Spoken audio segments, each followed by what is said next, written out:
Tu sabe que não existe nada mais atualizado do que a Bíblia, né? É incrível, é surpreendente e ao mesmo tempo é assustador como a Bíblia trata de forma tão clara e precisa no dia exato, no momento exato, no cenário exato que a gente está vivendo. E o mais interessante é que ela foi escrita há mais de 2000 anos atrás. E as verdades escritas na Bíblia, no exemplar da Bíblia que nós temos, consegue tratar com o nosso dia a dia, com o nosso cotidiano, com a nossa realidade atual. Eu nunca vou saber me acostumar com o fato de que o Senhor, Ele se antecipa. Eu sei que Ele se antecipa, mas eu espero que tu entenda o que eu quero dizer. Eu sei que Ele se antecipa, mas eu ainda me deslumbro e eu espero me deslumbrar pelo resto da minha vida com o fato de que Ele se antecipa. Eu estava meditando há dias nesse texto e eu estava pedindo ao Senhor: o que é que o Senhor quer falar comigo para que depois o Senhor venha tratar com o povo acerca de Gênesis capítulo 27. E eu já vou te convidar para pegar a tua Bíblia. Pega a tua Bíblia, a Bíblia de papel, porque é um privilégio que nós temos. Eu nunca vou cansar de dizer a vocês que é um privilégio. Nós temos, de fato, a palavra de Deus em casa. A Bíblia não contém a palavra, a Bíblia é a palavra, sabe? Às vezes a gente se engana, tem muita gente se enganando, correndo atrás de profecia, correndo atrás de profeta, sendo enganado por charlatões. Sabe por quê? Porque não abre a palavra. Porque prefere deixar a Bíblia aberta no Salmo 91. A folha fica amarela. Tu nem entende o que tá escrito no Salmo 91. Tu decorou, mas não aprendeu. E tu prefere se enganar com profecia de falso profeta. E depois não cumpre e tu fica frustrado colocando a culpa em Deus porque tu não abriu a palavra. Porque eu preciso te dizer que Deus não é fiel a mim, nem é fiel a você. Deus é fiel à palavra dele, contida aqui, ó, no livro. Ele é fiel à palavra dele sobre mim e sobre você. Eu preciso saber o que é que a palavra diz ao meu respeito. Você precisa saber o que é que a palavra diz ao seu respeito, o que é que vai se cumprir, o que está escrito na palavra. E é por isso que a Bíblia diz que a gente precisa analisar a profecia. Tá dentro da palavra? A maior profecia é a palavra. Eu não sei nem por que é que eu tô dizendo isso, que não tem nada a ver com os esmagados de hoje. Mas eu preciso te dizer, abre a tua Bíblia e medita nela. Se apropria do que está escrito aqui, olha, no livro sagrado, no livro que está acima de todos os livros. Meu Deus, pelo nome que está acima de todos os nomes. Por que é que esse livro incomoda tanto? Porque é poder de Deus. Porque não existe a possibilidade de tu ler qualquer livro que seja e ele te causar tanto efeito quanto a palavra. É incrível. Só sabe quem lê. Ah, Glória, mas eu leio e não entendo. Tu não pode abrir a Bíblia de forma esporádica para ler. Antes de tu ler, fecha o teu olhinho e diz assim: Espírito Santo, traduz para mim. Sabe por quê?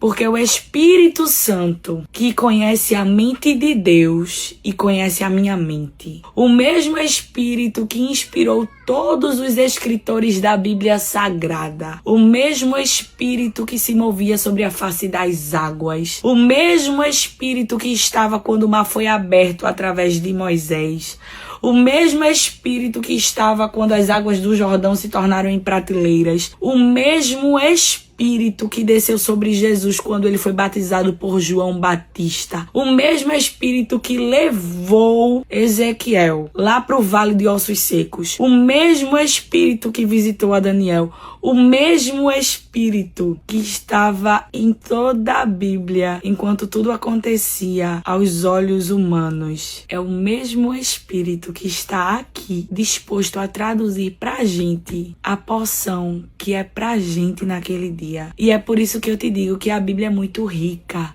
Se tu ler o Salmo 23 10 dias, o mesmo Salmo, ele vai te falar 10 coisas diferentes no mesmo texto. Lê a palavra. A maior profecia é a palavra. A Bíblia diz: o meu povo perece por falta de conhecimento. Conhecimento de quê? da palavra. Quem conhece a palavra não se engana. Tu entende? Vamos pra palavra? A tua Bíblia de papel. Gênesis 27. E eu destaquei a parte B do versículo 20, que diz assim: o Senhor, seu Deus, o colocou no meu caminho. Deixa eu te dizer o que era que estava acontecendo aqui. Isaac era velho, tinha perdido a visão. E ele chamou Esaú e disse assim: meu filho, vá caçar. Pegue os seus materiais de caça. Prepare para mim uma carne de caça, porque eu não sei quando é que eu vou morrer. Tá muito perto disso acontecer.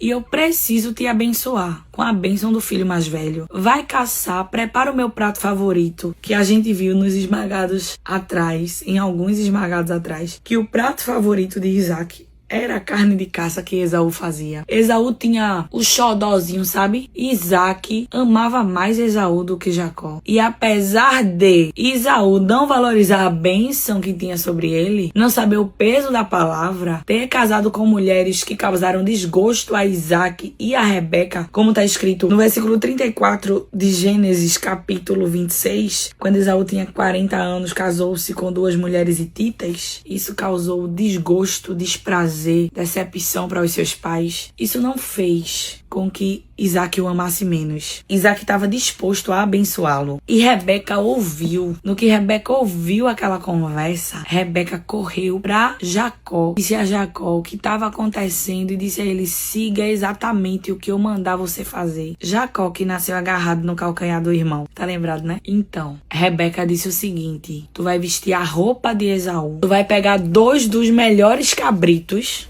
e tu vai trazer que eu vou fazer a carne de caça pro teu pai. Aí ele perguntou: mas o meu irmão é peludo e eu sou liso. Rebeca disse: não seja por isso, porque a gente sabe que mulher dá um jeito, a gente sempre dá um jeito. Ela disse: não seja por isso. Tu vai colocar a pele. Como ela disse que daria um jeito, ela usou a pele do cabrito para colocar sobre Jacó e fazer com que Isaac entendesse que aquele pelo era o pelo de Esaú. Jacó se apresentou a Isaac com o guisado, com o ensopado, com a carne de caça que ele tinha trago. Isaac não estava enxergando e ainda assim reconheceu a voz de Jacó. Ele tocou em Jacó e ele disse assim: as mãos é de Esaú, mas a voz é de Jacó. Ou seja, faltava a visão, mas a audição dele estava intacta. Entende? Não pode faltar tudo. Alguma coisa precisa estar conservada em nós, porque o inimigo ele quer nos enganar por tantas vertentes. E se a gente perder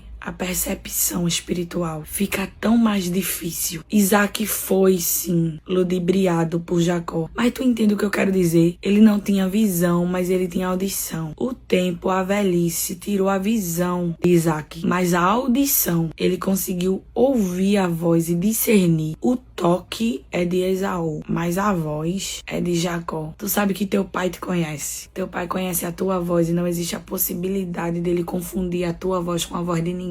A gente precisa parar de achar que Deus vai confundir a nossa oração na multidão de orações. A nossa voz continua sendo reconhecida por Deus. A nossa voz continua sendo separada no meio da multidão de vozes. Ele não confunde a voz. O Senhor é bom. Vamos voltar para o texto. Isaac pergunta: você é mesmo meu filho Esaú? E Jacó responde: sim, eu sou. Então Isaac disse: agora, meu filho, traga-me carne de caça. Depois que eu comer, eu lhe darei a minha bênção. Jacó trouxe a comida para o seu pai. Isaac comeu, bem bebeu o vinho que Jacó trouxe. Por fim, Isaac disse a Jacó: aproxime-se, por favor, e dê-me um beijo, meu filho. Jacó se aproximou e o beijou. Jacó estava vestido com a roupa preferida de Esaú. Quando Isaac sentiu o cheiro, ele disse: é o meu filho. E ele diz aqui no versículo 27, na parte B: o cheiro de meu filho é como o cheiro do campo que o Senhor abençoou. Ele tinha um xodó em Esaú. Quando ele sente o cheiro da roupa de Esaú que estava vestida em Jacó, ele disse: é o meu filho, é o cheiro dele. E ele abençoa de tal forma, que bênção linda ele tinha preparado para Esaú. E ele depositou todinha em Jacó. Eu vou ler para vocês o 28 em diante, que diz assim: do orvalho do céu e da riqueza da terra, Deus lhe conceda fartas colheitas de cereais e vinho novo de sobra, que muitas nações o sirvam e se curvem à sua frente, que você seja senhor de seus irmãos e os filhos de sua mãe se curvem à sua frente. Todos que o amaldiçoarem serão amaldiçoados, e todos que o abençoarem serão abençoados. Essa foi a bênção que ele lançou sobre Esaú, que era Jacó, vestido de Esaú. Assim que Isaac terminou de abençoar Jacó, logo depois de Jacó ter saído, quem chega? Esaú. E quando Esaú chegou, Isaac tremeu. Isaac disse: e a quem foi que eu abençoei? Isso é muito interessante, porque até então, Esaú não dava valor à palavra que estava sobre ele. Até porque ele trocou a bênção por um prato de lentilhas. E foi novamente por uma carne de caça. Foi por comida de novo que ele perdeu a bênção que ele tinha negociado lá atrás. Ele já não deu valor à palavra antes. Na hora que ele decidiu dar valor à legalidade que ele deu lá atrás, abriu espaço para que ele perdesse de novo. Isso é tão sério. Brechas abertas lá atrás. No momento decisivo, tu vai ser abençoado agora com imposição de mãos. Uma legalidade antiga veio à tona e tomou a bênção dele. E ele disse: meu pai, não sobrou nada pra mim, não existe nenhuma bênção mais pra mim. E Isaac disse assim: eu já dei tudo ao teu irmão. E o que sobra, o que resta pra Esaú? No versículo 35. Você viverá longe das riquezas da terra e longe do orvalho do alto céu. Viverá por sua espada e servirá a seu irmão. Quando, porém, conseguir se libertar, sacudirá do pescoço esse jugo. Tu consegue entender que Esaú começou a perder a bênção há capítulos atrás, quando ele não valorizou a palavra que havia sobre ele. Não valorizou a palavra quando era apenas uma palavra. Quando veio o momento do cumprimento, que ele queria receber o cumprimento. A legalidade lá atrás que ele deu. A negociação por falta de fé, porque ele não valorizou, veio à tona quando se tornou realidade. Valorize a palavra que você carrega. Mas só é uma palavra, eu não tô vendo nada. Saiu da boca de quem essa palavra? No tempo do cumprimento, pelo amor de Deus, se tu não valorizar a palavra que tu carrega hoje, o Senhor disse o que ao teu respeito? Porque no tempo do cumprimento, tu vai querer viver. Mas aquela negociação que tu fizesse lá atrás, vai passar na frente e vai tirar a bênção que é para ser depositada sobre a tua cabeça. Isso é tão sério. Nos capítulos a seguir, a gente vai ver o que foi que aconteceu com Jacó e com Esaú. E o destaque nem era esse. O destaque que eu queria trazer para vocês era que Esaú disse assim: o teu Deus, o teu Senhor. Quando Isaac pergunta, Jacó diz a Isaac. Isaac pergunta: como foi que tu caçaste tão rápido? E ele diz assim: o Senhor, seu Deus, a colocou no meu caminho. Estar embaixo da tenda de um crente não me faz crente. Quando Jacó diz o teu Deus, o Deus do pai dele, ele estava em engano. Eu não consigo dizer que o Deus Santo é meu Deus. Se eu estou em conduta enganosa, se eu estou fingindo ser quem eu não sou, se eu estou debaixo de uma pele para enganar alguém, se passando por um irmão meu. Ele não tinha como dizer que Deus era o Deus dele. Ele disse o teu Deus, porque quanto mais próximo de Deus, mais parecido com ele. Porque quem anda perto de Deus se torna santo, sabe? Não tão santo quanto ele, porque é impossível. Mas a gente começa a ter uma sede de buscar a santidade dele, que a gente não consegue viver na conduta errada de antigamente. Então não tem, Jacó, como tu dizer que esse Deus é o teu Deus antes de ter um encontro real com ele. Isso é assunto para o próximo Esmagados. E eu sei que o Senhor falou ao teu coração. Não deixa essa palavra ficar só em tu, não. Tem mais alguém, eu sei. Tem mais alguém que precisa ouvir. Faz a parte que te cabe. Compartilha com alguém.